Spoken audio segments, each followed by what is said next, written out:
Welcome to the Salmon Runs YouTube. Enjoy the video.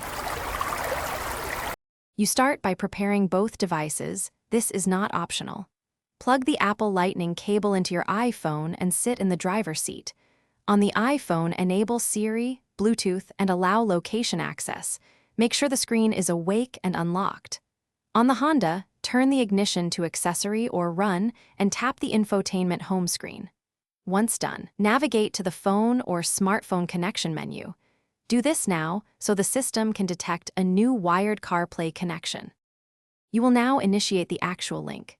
With the cable connected, select Apple CarPlay or the smartphone connection icon on the Honda display. The system scans for a wired CarPlay session. When the iPhone shows a prompt, tap Trust and allow access to contacts and notifications. This enables full CarPlay features. On the stereo, accept the connection request. Make sure your iPhone stays unlocked until the CarPlay home screen loads. Otherwise, the handshake may fail, and you will need to repeat these steps. You finish by verifying CarPlay is active.